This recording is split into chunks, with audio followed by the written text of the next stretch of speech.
Bonjour, bonsoir et bienvenue dans Reconfinement, le podcast qui prône un bon reconfinement. Je suis en compagnie de mon cher acolyte, Maxime Dalibon. Hey! Vous m'avez pas vu venir? Ah, c'est drôle. Combien tu vas, Maxime Dalibon? Zéro. Non, non, je vais à 9 toujours et je viens de faire une séance de sport. Je suis très content et faites du sport parce que le sport c'est la vie et ça fait du bien. Donc je vais à 9. Je suis trop bien. Cette sensation que tu as après le sport, elle est incroyable. Je suis heureux comme Jaja. Excellent. Donc 9, voilà. Je vais pas tergiverser plus. 9, tout va très très bien. Voilà. Et toi, mon bro? On part sur un 9 aussi. Allez, Non, j'étais en tournage aujourd'hui et c'était très cool. Yes. Malgré les averses de temps en temps qui nous forçaient à nous mettre à l'abri, puis attendre que ça passe, puis retourner un petit peu, etc. Parce que c'était tournage en extérieur pour la série du Monde de l'Ovalie. Exactement, trop cool. Évidemment, ça se passe dans un stade et forcément tout est tourné en extérieur. Mais bah écoute, on a réussi à filmer ce qu'on voulait, passer entre les gouttes et s'adapter au froid avec une équipe technique toujours très agréable. Donc c'était très cool. Oh, cool, ça fait plaisir. Très hâte de voir ça. Ouais, bah moi aussi, parce que c'est Yes. des sacrés délires au tournage. J'ai hâte de voir le résultat final. Ah, trop cool. Et c'est reparti demain. Demain, journée entière à nouveau. Yes. Parfait. Est-ce que tu as un film à nous conseiller? Non. Non, si, j'en ai un. Bah, ça va pas t'étonner, toi, je t'en ai parlé. Hein, parce que du coup, j'ai vu des films pour une fois. Je me suis décidé, j'ai plein de films à voir. Et là, j'ai envie de parler. Bah, en gros, j'en ai vu trois. J'ai Mhm. vu Hôtel de je ne sais plus qui avec Alicia Vikander. Et je Yes. pense que tu en avais déjà parlé, il me semble. Donc je vais pas en reparler, il était très cool. J'ai vu Le Mécano de la Générale 2 et avec Buster Keaton. Buster Keaton, est-ce que c'est de lui également? Le Mécano de la Générale, j'ai un doute, mais en tout cas avec Buster Keaton. Et c'était très cool. Mais. Attends, parce que quelqu'un a toqué à ma fenêtre. Je ne sais point qui. Je ne sais pas qui du tout. Le mécano de la Générale, c'était très cool. Attends, je vais quand même aller voir qui a toqué. Pas de Ouais. souci. Vas-y, je te laisse parler de ton film. Ouais. Donc, Vas-y. petit complément d'information en ce qui concerne Ahmad, c'est effectivement Buster Keaton qui l'a réalisé. Il m'attend, Enzo. Vas-y, Et vas-y. en ce qui me concerne, donc le film dont j'aimerais parler est le dernier film d'Alexandre Aja, réalisateur principalement de films d'horreur tels que La colline à des yeux ou plus récemment Piranha 3D. Moins intelligent mais très rigolo à suivre. Euh, donc ce film s'appelle Oxygène. Il est sorti hier sur Netflix. Ça raconte l'histoire d'une fille amnésique jouée par Mélanie Laurent qui est coincée dans un caisson cryogénique. Ça a failli être un film adapté donc d'un livre à la base qui avait intéressé Anna Thaoué qui comptait le coproduire et jouer dedans. Puis elle s'en est désintéressée et ça a été présenté donc à Alexandre Aja qui, euh, qui a beaucoup aimé le pitch. Euh, c'est très agréable car c'est un huis clos très intrigant, très haletant, beaucoup de suspense dedans. Comme l'a dit Alexandre Aja dans une interview récemment, c'est de la série B philosophique. En fait, c'est totalement ça qui incite à la réflexion. C'est presque un escape game labyrinthique et mystérieux. Et sans dévoiler trop sur les raisons, mais ça résonne beaucoup dans l'actualité. Et il a expliqué en interview qu'en fait, c'était totalement dû au hasard. Et c'est assez fou. Enfin, je vais pas expliquer pourquoi pour pas spoiler, mais c'est assez fou de se dire, vu que cette fin avait été prévue avant tout ce qui arrive depuis un peu plus d'un an. Ça en dit déjà beaucoup, mais c'est pas très grave. Euh, Pour la J'ai petite pas, du coup. anecdote, Ah, vas-y, pardon, ça n'avait pas fini, pardon, je ouais, pense que c'était fini. ouais, bah c'est en fait ça s'appelle Oxygène. Voilà. Ok, c'est ce que j'avais Euh, demandé justement. Petite anecdote amusante, c'est que donc c'est un huis clos dans un caisson cryogénique. C'est Mhm. presque que ça, mis à part, mis à part les moments où on a des flashbacks sur la vie de cette fille. Et le chef décorateur a fait très peu de films. Il s'appelle Jean Rabas. Et en fait, lui, il est habitué aux grands espaces. C'était le chef décorateur sur Astérix et Obélix Mission Cléopâtre ou encore sur Vidocq et sur Notre-Dame brûle qui sort bientôt de Jean-Jacques Hano. Dans lequel j'ai fait de la figuration. Exactement. Voilà. Et là, il se retrouve à faire un truc extrêmement minimaliste. Donc, c'est amusant de se dire qu'il est pris pour une mission à contre-emploi. Trop cool. Trop cool. Oxygène, du coup. Oxygène d'Alexandre Aja sur Netflix. Oui, trop cool, trop cool. Sur Netflix en plus, ah bah, trop cool. Ouais. J'aime beaucoup Alexandre Aja. À toi. Du coup, désolé pour cette petite interruption. Voilà, c'était mon pote que j'héberge en ce moment qui était là, qui n'avait pas les clés, donc j'ai dû l'ouvrir. Voilà. Du coup, je vais parler de Snake Eyes de Oh, Brian De Palma. Tu ne t'y attendais pas, hein. non. Snake Eyes de Brian De Palma, du coup, avec notamment Nicolas Cage, que je trouve formidable dedans. Mhm. J'aime beaucoup son personnage, vraiment. Yes. Également Gary Sinise, du coup, le gars qui joue notamment dans Les Experts, un des experts, enfin un des trucs des experts. Et alors, pour la petite anecdote, je le redécouvre, Gary Sinise. Je pensais qu'il avait fait que les experts, alors qu'en fait, non, il a fait plein de trucs. Mhm. C'est ouf. Et notamment, du coup, Snake Eyes. Il y a plein de beaux mondes, franchement, c'est très cool. La BO, j'en reparlerai plus tard. La BO est incroyable, je trouve. Il y a des plans, le plan séquence, bien sûr, du début. Moi qui suis un amoureux des plans séquences, il est incroyable. Je le trouve vraiment incroyable. Le scénario est trop bien. J'ai vraiment beaucoup aimé le scénario, même si je vais pas spoiler, mais c'était quand même, en tout cas, le gros de l'intrigue était quand même plutôt prévisible. Mais j'ai quand même trouvé ça vraiment, c'était rempli de sens. C'était très bien joué, c'était très bien amené. Il y a encore, ouais, au-delà du plan séquence, il y a aussi plein de plans qui sont incroyables. Il y a un plan en top shot qui suit plusieurs chambres d'hôtel qui est, je trouve, incroyable. Toute la partie dans l'hôtel, justement, vers les chambres d'hôtel, je n'en dirai pas plus, est incroyable. Et également, elle m'a mis en tension, mais dans une tension folle, vraiment. Et c'était très cool. Voilà, je ne vais pas tergiverser plus également sur ce film. Il est disponible sur Disney Plus actuellement, sur Disney Plus Star. Mais logiquement, si vous avez Disney Plus, vous avez Star. Donc, logiquement, vous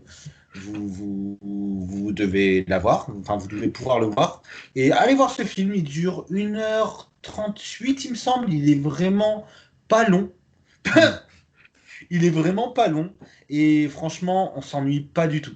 Mais en tout cas, moi, je me suis vraiment pas ennuyé une seule seconde. Donc, allez voir ce film.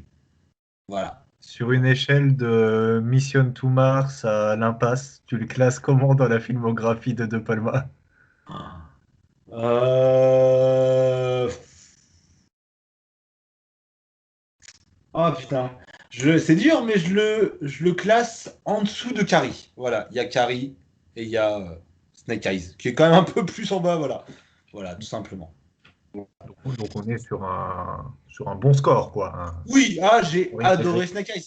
Mais j'ai un profond amour pour De Palma. D'ailleurs, j'ai un livre sur lui, il faut que je lise. Voilà. J'ai un profond amour pour De Palma et si même s'il est en dessous de Carrie, je l'aime tellement ce film que Snake Eyes, il est très bien classé. Voilà, très bien. Et voilà. Bonjour, c'est moi Orson Welles. Voilà, j'ai envie de faire ça. Pas trop de Palma. On dirait pas. Ah là là. Non, voilà, mais trop cool, belle sélection de films en tout cas. Et si je peux me permettre une petite aparté, un truc que tu m'as fait découvrir d'ailleurs, euh, N'hésitez pas à aller vous inscrire, c'est gratuit, sur MK2 Curiosity, MK2 Curiosity. Il y a de très bons films, c'est là où notamment j'ai vu Hotel, nous avons vu Hotel.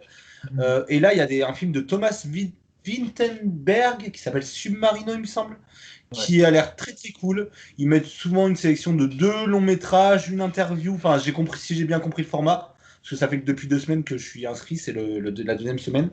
Ils mettent une sélection de 2 films, 2 ou 3 films, je pense, une interview et un petit court métrage.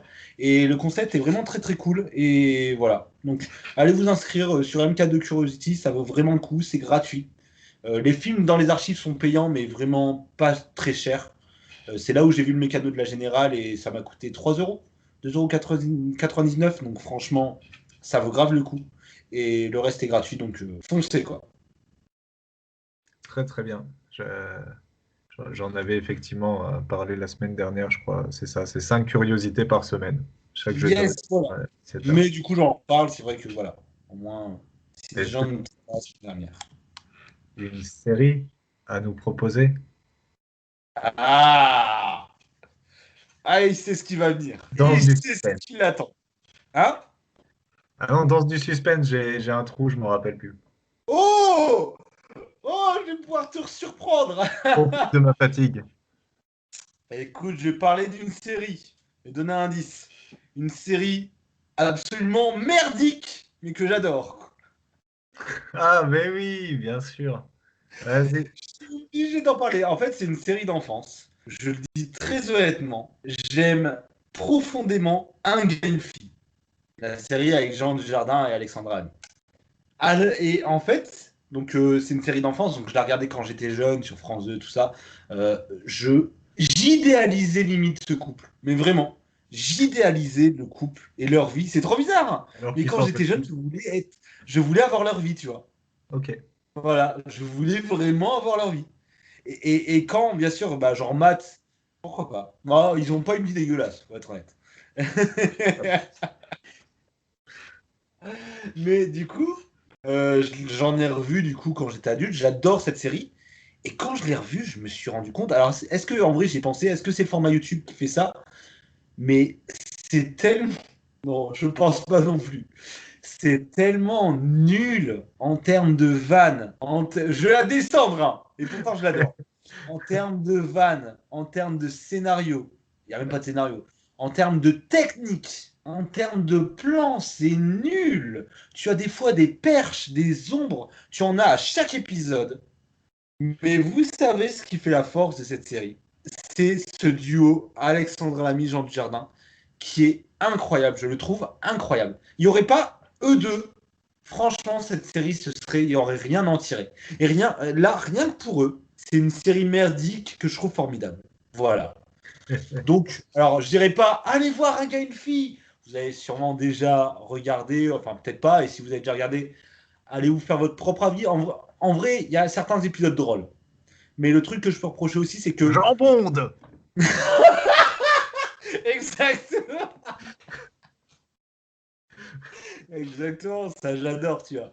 Mais le truc que je peux reprocher aussi, c'est qu'il y a plein de vannes, il y a plein de vannes qui refont d'épisode en épisode. Et du coup, quand tu les vois 36 fois faites, ces vannes, tu fais ah purée, vas-y, ça me saoule.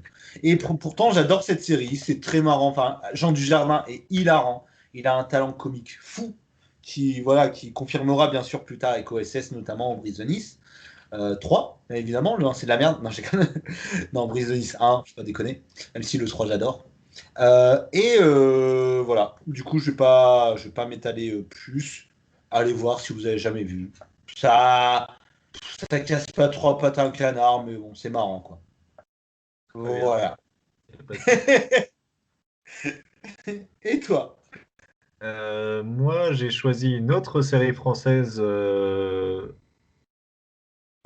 qui a commencé un peu plus de 20 ans après Un gars, une fille, du coup, je pense, parce que c'est Validé de Oui. Franck Gastambide, Ouais. qui a été diffusé sur MyCanal pendant le premier confinement et qui a été un buzz énorme. Donc, je vais être assez bref dessus parce que beaucoup de monde la connaît. C'est une série sur le rap. Petite anecdote, moi j'avais croisé Franck Gastambide au théâtre euh, pendant une pièce d'Abdel Malik dans laquelle jouait sa femme. Et j'avais eu la chance de pouvoir parler un petit peu avec lui. Il m'avait dit qu'il développait un projet de série sur le rap. Donc Oh. voilà. Et moi, j'ai tourné avec sa femme. J'ai- Ouais, ça c'est très cool aussi. Donc Sabrina Ouazani, hein, pour la citer. Et elle était adorable. Et du coup, j'étais déjà hypé parce que ça a été peu fait. Il y a Atlanta, dont j'ai déjà parlé précédemment dans l'émission, mais ça aurait été une première en France et quelque chose de très rare. Et c'est une vraie réussite. Le casting est vraiment bon, tous les comédiens sont très bons. Il y a plusieurs rappeurs très connus, certains old school, certains new school, qui font des apparitions très remarquées et pas cousues de fil blanc dans la série. Ça a permis la découverte d'Attic, qui a cartonné par la suite. Oui. Explosion de Sams, qui rappait depuis un moment, mais qui a eu une belle vitrine grâce à cette série-là. C'est bien dialogué, c'est bien réalisé. Moi, c'est de loin ce que je préfère dans ce qu'a fait Franck Gastambide dans sa carrière. Moi, c'est Taxi 5. Chacun ses... Je ne relèverai pas. Est-ce que tu as une musique à nous proposer? Bah oui, mais moi, je voulais, du coup. C'est pour ça que j'avais dit, quand j'avais parlé de Snake Eyes, c'est une vanne hein, pour Taxi 5, je conchis ce film, bien évidemment. Je préfère le préciser, quand même. On l'a vu Euh, ensemble. Quel moment terrible. Quel c'est moment quoi? terrible. Quel Ah, il est moment pas terrible. d'expérience terrible. Je m'en rappellerai longtemps. Ouais, vraiment, ouais. Du coup, musique à me conseiller, c'est pas vraiment une musique, c'est une bande originale. J'avais dit que je dois aller reparler de la BO de Snake Eyes. Et je vais en reparler parce qu'en fait, juste après, juste après on dirait que t'as freeze, c'est très marrant. Juste après, juste après, c'est très perturbant là, je suis en train de me demander si t'as freeze ou non. Du coup, j'ai comme... Yes! Il a pas freeze! Il m'a eu bien joué. Non, je pensais vraiment que t'avais freeze sur la fin. Bravo. Des applaudissements, s'il vous plaît.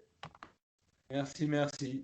Et du coup, je vais parler de la BO de Snake Eyes parce que j'ai vu le film et du lendemain, j'ai écouté toute la BO. Ah, il est fatigué. Et du lendemain, j'ai écouté toute la BO de Snake Eyes. Notamment le thème original, je ne sais plus qui l'a fait, mais c'est une femme et c'était très très cool, qui est à la fin du film, pendant le générique de fin. Et j'ai adoré cette BO. J'ai adoré cette BO, je trouve que ça... Là où par moment, les musiques, il y a beaucoup de musiques, surtout actuellement, qui prennent trop de place comparé à l'image. On a trop souvent des musiques enfin trop d'envolées et tout. Là, c'était, je trouve, juste ce qu'il faut. La musique était présente, bien présente, et en même temps, elle accompagnait tellement bien les musiques, tellement bien les images, pardon. Ah oui. Encore une fois, cette scène dans l'hôtel que je trouve incroyable avec la musique, c'est magnifique. Toute la scène de fin, toute la séquence de fin, le dévoilement de l'intrigue, enfin voilà, qui pareil, ça. Donc voilà, c'est pas une musique, c'est une BO. Si vous avez, après avoir vu Snake Eyes, bien sûr, c'est peut-être le mieux, aimer la BO.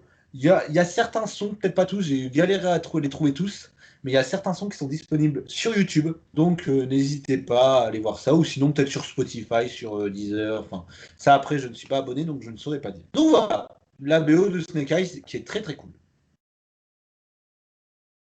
Très bien. Eh bien, moi, Yes.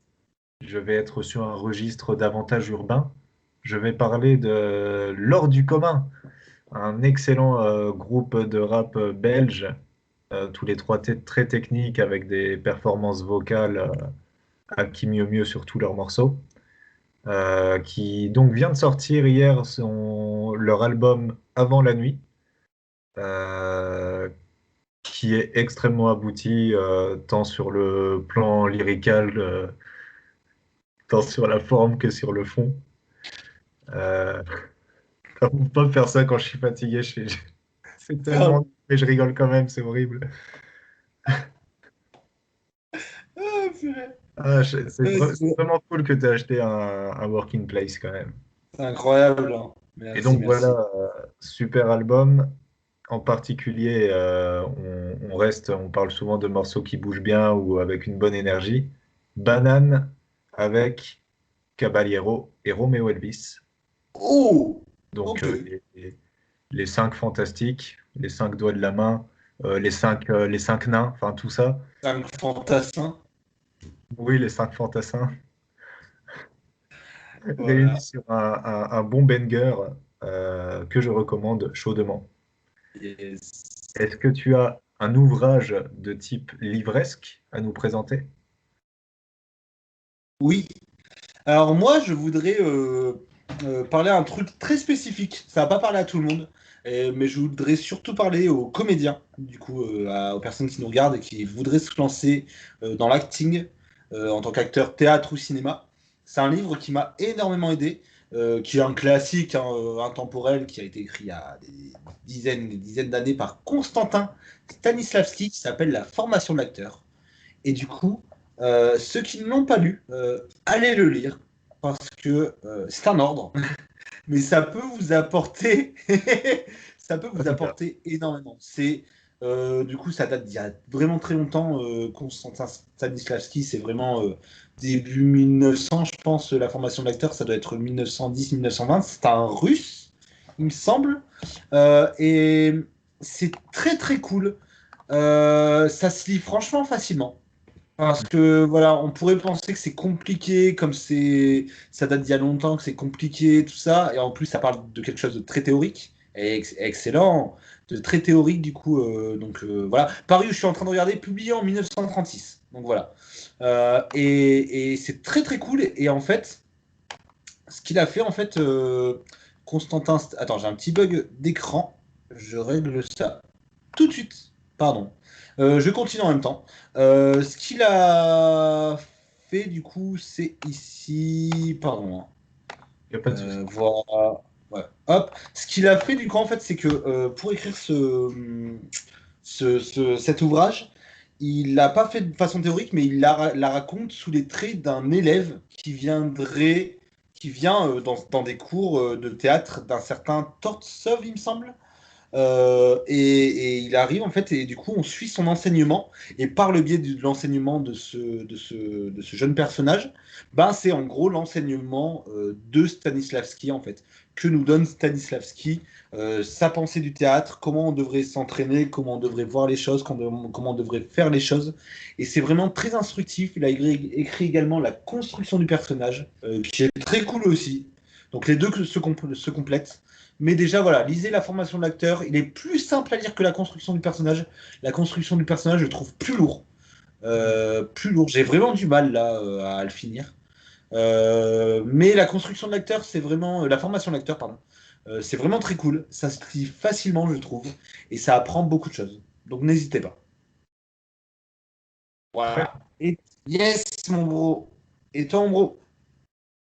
Alors moi, je vais conseiller les 75 feuillets de Marcel Proust, qui n'est publié qu'aujourd'hui, mais qui constitue en fait une sorte de brouillon aux 7 volumes de la recherche de Marcel Proust, et qui évidemment est intéressant si on a lu la recherche plus.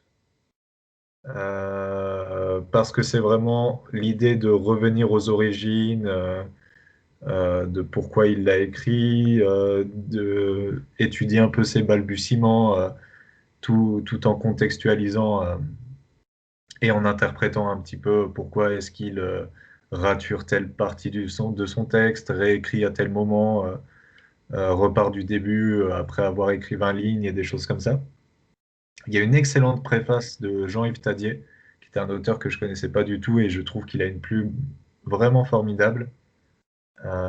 C'est très cool à écrire quand on s'intéresse au contexte d'écriture des grands romans et des auteurs qu'on apprécie. Moi, j'aime beaucoup Marcel Proust parce que je pense que personne n'a mieux parlé de la passion amoureuse que Marcel Proust. Qu'il y a toujours cette grande finesse d'écriture, cette grande finesse de métaphore et cette grande cette grande passion en fait qu'on ressent même quand il exprime juste des détails de quand il n'arrivait pas à se coucher quand il était petit et qu'il avait besoin que sa mère lui fasse la bise 3 fois.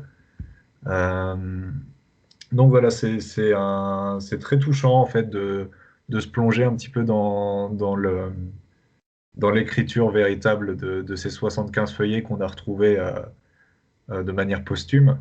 Euh, et qui sont donc enfin publiés et qui permettent de remettre au goût du jour l'écriture de Marcel Proust. Excellent. Est-ce que tu as une chaîne YouTube à nous proposer ou sur un autre format, évidemment? Alors, c'est une chaîne YouTube, mais c'est plutôt, enfin, c'est par le biais d'une vidéo YouTube, mais c'est une chaîne YouTube. J'aimerais parler de Épicurieux, donc de Jamie Gourmaud. Jamie Gourmaud, ce présentateur, cette légende absolue. J'adore Jamie Gourmaud, je lui témoigne toute mon affection et toute ma fascination. Vraiment, il me fascine ce gars. Et il a une chaîne YouTube depuis du coup le premier confinement. Il avait commencé en tout cas à faire des vidéos sur Instagram, il me semble, au premier confinement et il a continué sur sa chaîne YouTube. Il développe de plus en plus ses vidéos. Et c'est très très cool. Ça apprend, c'est un peu dans le style, un peu dans le style C'est pas sorcier, c'est-à-dire que tu retrouves les maquettes notamment, mais sauf qu'il est tout seul, sauf de rares fois où il invite des gens, comme là. C'est la dernière vidéo qu'il a sortie. C'est pour la. Excellent, quel beau gosse. C'est pour la journée mondiale du sans tabac, qui va avoir lieu bientôt, il me semble, du coup. Mais comme voilà, je vais être tout à fait franc, comme je ne fume pas du tout, je ne suis pas du tout au fait de la date. Mais en tout cas, il me semble que ça viendra bientôt. Et du coup, pour la journée internationale sans tabac, il a fait une vidéo justement sur le tabac, en fait, sur les idées un peu préconçues, les idées fausses, voilà, les idées fausses concernant le tabac. Du coup, voilà, les fausses bonnes excuses pour ne pas arrêter de fumer. Et ça dure 10 minutes. Il est en compagnie de Marine L'Orphelin, il me semble que c'est elle. Et c'est très très cool. Il lui titille l'oreille. Et c'est très très cool qu'on soit non fumeur ou fumeur, parce qu'on se rend compte que on a beaucoup, même les fumeurs ont beaucoup d'idées préconçues, d'idées fausses sur la cigarette et sur leur consommation de tabac. Et alors qu'en vrai, bah voilà, il remet les choses en place. Par exemple, le fait de dire que les cigarettes fines sont moins nocives que les cigarettes normales, ce qui est totalement faux. Et plein d'autres choses. Voilà, ça dure 10 minutes. C'est très court et c'est sans jugement. C'est ça que j'adore. Ça expose juste des faits. C'est vraiment sans jugement, avec un profond respect pour les personnes qui fument. Parce qu'on sait que la fumée, voilà, la cigarette, ceux qui fument, bah, c'est une galère pour s'en sortir. On le sait. Moi aussi, j'ai des potes qui fument et c'est une galère absolue pour s'en sortir. C'est une addiction très forte.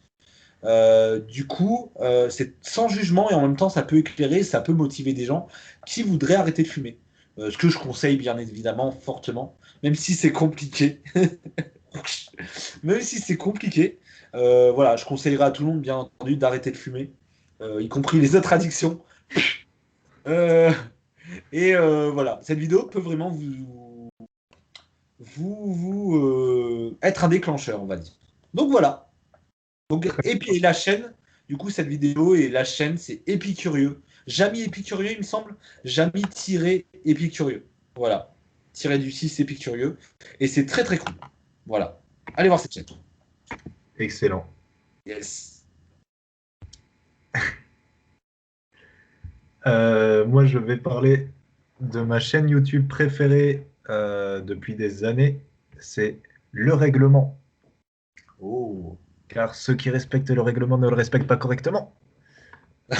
Une chaîne spécialisée dans le rap qui en fait fait des analyses soit d'artistes, soit d'albums rap.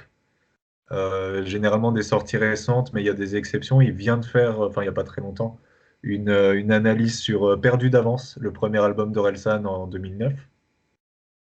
Euh, mais sinon, c'est souvent des sorties récentes et il les analyse de manière très précise en 3 ou 4 grands axes avec, avec beaucoup d'intelligence, de précision, de recherche et de drôlerie. Et c'est un des youtubeurs qui me fait le plus rire alors que c'est pas censé être drôle à la base. Je pense que Oui.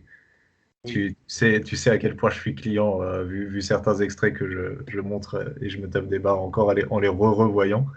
Oui. Mais voilà, c'est très pertinent ce que propose le règlement sur YouTube. C'est vachement cool ce qu'il a développé aussi. Il invite beaucoup de rappeurs à des sessions freestyle depuis quelques années, généralement des gens pas connus, et ça leur permet de prendre de l'ampleur parce que c'est un YouTuber qui a une grosse communauté derrière lui. Et il a même créé sa propre radio, enfin web radio un petit peu pirate, mais qui diffuse plein d'exclus rap, de choses qui lui plaisent à lui. C'est vraiment sympa à écouter aussi. Donc il a vraiment créé beaucoup de choses et, euh, et sait mettre en valeur la communauté rap. Et donc je recommande particulièrement sa dernière vidéo qui est une analyse du dernier album de Damso et qui regroupe donc tout ce qui fait la force du règlement, beaucoup de choses qu'on ne sait pas sur la conception de l'album, sur des explications de certaines paroles, etc. Avec toujours l'humour qui passe bien. Et sinon, il y a aussi le bêtisier de Modern Bromance qui sort à 19h ce soir. Et du coup, à 19h ce soir, donc il est déjà sorti. Ouais, c'est ça, il est sorti. Donc allez le voir. Allez voir, c'est parti. C'est trop cool. Est-ce que tu as une citation pour conclure? Alors, comme d'habitude, hein, je préfère rester prudent sur mes sources. Donc, apparemment, de ce que j'ai lu, c'est une citation du Dalai Lama, D'accord. qui est voilà, un personnage qui me fascine énormément également. Mhm. Et il y en a plusieurs, hein, il y en a plein, je pourrais en choisir, mais je les ai toutes lues. J'en choisirai sûrement d'autres parce que je trouve ses pensées fascinantes. Voilà, je trouve il donne des leçons de vie qui sont assez incroyables. Mhm. Euh, et du coup, j'ai choisi une citation qui est simple. Notre but principal dans la vie est d'aider les autres. Et si vous ne pouvez pas les aider, essayez au moins de ne pas les blesser. Voilà, j'adore cette citation. Je pense qu'elle se suffit à elle-même. J'ai pas besoin d'en rajouter des caisses. Elle parle d'elle-même et je la trouve très vraie et trop oubliée par beaucoup, Très bien, je trouve. Voilà. très bien, très bien. Un petit Yes, peu c'est toi. un petit peu de philosophie de vie. Exactement. Alors moi, ce sera plus littéraire pour faire une sorte de conclusion un petit peu à ce que j'ai dit sur Marcel Proust. Une citation un petit peu aussi sur l'introspection, évidemment, c'est «J'écris pour me parcourir» d'Henri Michaud. Je trouve ça très simple, mais très percutant. Je pense que ça Effectivement. reflète beaucoup de travaux d'auteurs dans l'introspection et dans le regard dans le rétroviseur sur leur vie et leur parcours. Et, euh, et voilà, je trouve ça très parlant. Ok. Donc sur ce, je vais te souhaiter une bonne suite de vie finalement. Et on se retrouve Ok. a priori le week-end prochain. A priori. Parce que si tu me souhaites une bonne suite de vie, c'est que on va pas se revoir de sitôt. Ce qui m'inquiète un peu. Je suis fatigué, voilà, bonne suite de vie, ça me paraît une formule C'est sympathique. très bien. Bonne suite de vie à toi également et bonne suite de vie à vous Bonne tous. suite de vie à tous. Voilà. Prenez soin de vous. Allez voir des films. Ciao. Ciao.